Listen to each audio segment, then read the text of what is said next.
खबर आगरा से आ रही है, जहां 17 अगस्त 1666 की वह रात जब छत्रपति शिवाजी महाराज ने अपनी बुद्धि, साहस और अद्भुत योजना क्षमता से औरंगजेब की कैद तोड़ी थी। 359 साल बाद ऐतिहासिक स्थल कोठी मीना बाजार अब भव्य स्मारक के रूप में विकसित किया जाएगा। उत्तर प्रदेश और महाराष्ट्र सरकार के कैबिनेट मंत्रियों ने सोमवार को इस स्थान का संयुक्त निरीक्षण कर स्मारक को मूर्त रूप से देने का संकल्प लिया। दोनों सरकार के प्रतिनिधियों के रूप में पहुंचे मंत्री एवं महाराष्ट्र एवं उत्तर प्रदेश सरकार के प्रशासनिक अधिकारियों ने छत्रपति शिवाजी महाराज स्मारक स्थल का भौतिक निरीक्षण करते हुए आगामी कार्य योजना पर चर्चा की। आगरा दक्षिण के विधायक और उच्च शिक्षा मंत्री योगेंद्र उपाध्याय ने बताया कि पिछले 5 से 6 वर्षों से इतिहास सरकारों और पुरातत्वविदों के साथ मंथन के बाद यह प्रमाणित हुआ कि औरंगजेब ने शिवाजी को कोठी मीना बाजार में ही कैद किया था। यही से अपनी चतुराई से वे पुत्र संभाजी के साथ निकल भागे थे। आगरा से आरती सिंह की रिपोर्ट।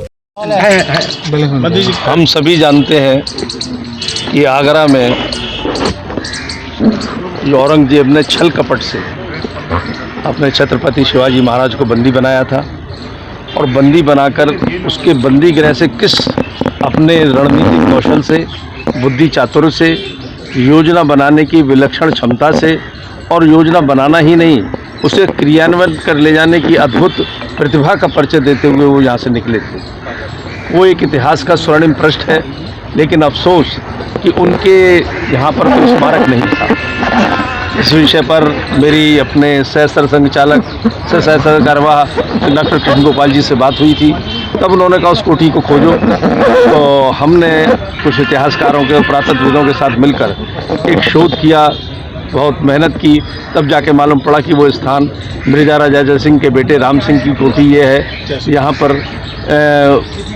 उनको कैद किया गया था और वो यहाँ से निकले थे। तो इस कोठी को एक स्मारक ऐसा भव्य और दिव्य बने कि आने वाली नस्लों के लिए प्रेरणा बने, दूसरी ओर पर्यटकों का आकर्षक केंद्र बने, और तीसरी ओर जबकि ये ऐसा बनेगा तो आगरा में समृद्धि के द्वार भी खुलेंगे। तो इस दृष्टि से हमने योगी जी को जब कहा और फडणवीस जी को कहा, तो दोनों सरकार मिलकर एक भव्य और दिव्य स्मारक ऐसा बनाएंगी कि आगरा में उतरने से पहले, आगरा में आने से पहले पर्यटक सबसे पहले यहीं आके मत्था टेकेगा, तब कहीं और जाए। सर, उत्तर प्रदेश सरकार ने पहल करते हुए कुछ बजट भी पास कर दिया पर्यटन विभाग के। उत्तर प्रदेश सरकार ने पहला बजट पारित किया है इसके लिए एक्विजिशन की कार्रवाई। तो एक्विजिशन की कार्रवाई लगभग अपनी पूर्ण होने वाली है। उसका फिर पैसा कोर्ट में जमा होगा, क्योंकि ये उनकी है वृंदावन ट्रस्ट पाठक फैमिली में आपस में डिस्प्यूट है। उस डिस्प्यूट को या पहले तो हम परचेस करना चाहते थे, लेकिन डिस्प्यूट हुआ तो एक्वायर करने में दुगना पैसा देना पड़ेगा। लेकिन छत्रपति शिवाजी महाराज के लिए कोई भी धनराशि बहुत छोटी है उनके श्रद्धा सुमन अर्पित करने के लिए। तो योगी जी ने कहा कोई बात नहीं, हम इसको एक्वायर करेंगे, पैसा कोर्ट में जमा करेंगे, जो इनके हक में फैसला होगा वहाँ से पैसा उठाएगा और हम यहाँ पर इसको डेवलप करेंगे। महाराष्ट्र सरकार भी कुछ योगदान दे रही है। महाराष्ट्र सरकार इसमें बहुत बड़ा योगदान देने जा रही है। फडणवीस साहब जब आगरा आए थे और शिंदे साहब जब आगरा आए थे, दोनों को इस विषय को हमने रखा था। दोनों अभिभूत हो गए इस बात को सुनकर कि आने वाली पीढ़ियाँ ताजमहल जाने से पहले यहाँ पर आया करेंगे। कब से शुरुआत होगी? कोई अभी एक्वाजिशन हो जाए, अब ये मंत्री लोग आए हुए हैं, ब्लूप्रिंट तैयार होगा और के ऑफिसर भी बहुत हैं, महाराष्ट्र के अधिकारीगण भी हैं। आज हमारे आगरा के अधिकारीगण और मंत्री लोग बैठने वाले हैं, उसमें कुछ निश्चय करेंगे। 1 बजे आप लोग आइए। 17 अगस्त 1666 में छत्रपति शिवाजी महाराज अपनी चातुर्य नीति से आगरा से निकलकर आए थे और उसको हम शिव चातुर्य दिवस करके हम उसको मनाते हैं। आने वाले समय में आगरा से राजगढ़ तक, रायगढ़ तक एक हम लोग का मार्च और रैली और ये सब चीज़ें होगा। लेकिन क्योंकि छत्रपति शिवाजी महाराज यहाँ आगरा में आए थे और उनके कई ऐतिहासिक संदर्भ वहाँ पे है, उनका रुकना था, चातुर्य से उनको निकलना था, संयम शांति से उन्होंने कूटनीति की, ये सारे पहलुओं को वो बताता है। इसलिए भारत के इतिहास में इसका एक विशेष महत्व है। महाराष्ट्र सरकार ये चाहती है कि इसमें डेवलपमेंट करे। आज देश के प्रधानमंत्री ये भारत के गौरवशाली इतिहास अपने आने वाली पीढ़ियों के सामने रखना चाहते, उसमें हमारे योगी जी की सरकार उत्तर प्रदेश में और देवेंद्र फडणवीस जी की सरकार, शिंदे साहब और पवार मैडम की सरकार जो हमारे महाराष्ट्र में, तो दोनों मिल के देश के हित में देश का गौरवशाली इतिहास पीढ़ियों के सामने रखना चाहते।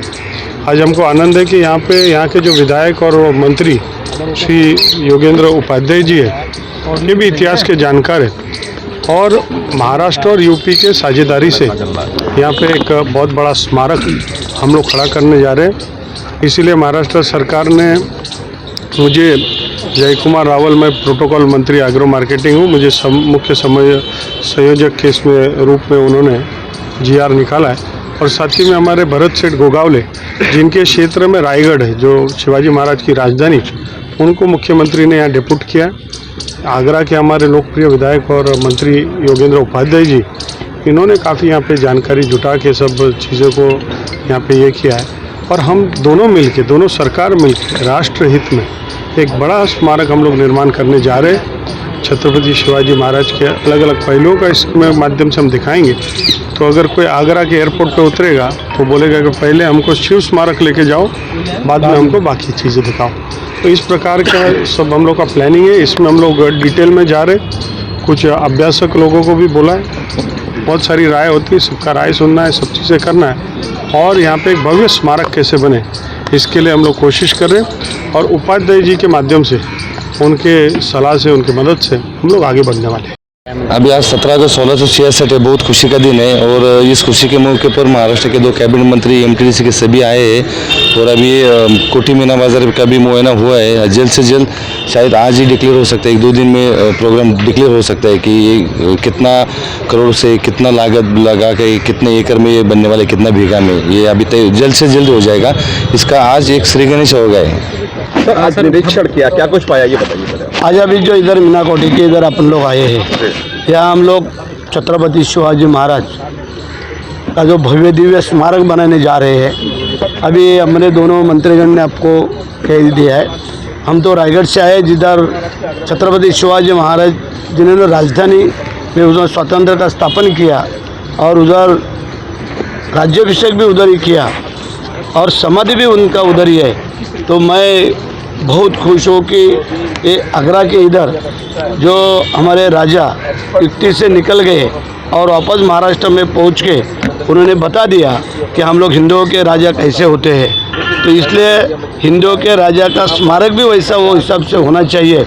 तो हम लोग योगी सरकार और देवेंद्र जी के सरकार, ये दोनों महाराष्ट्र और यूपी सरकार के माध्यम से इधर भव्य दिव्य स्मारक बनाएंगे जो देखते रहना चाहिए कि ऐसा स्मारक बना दिया है।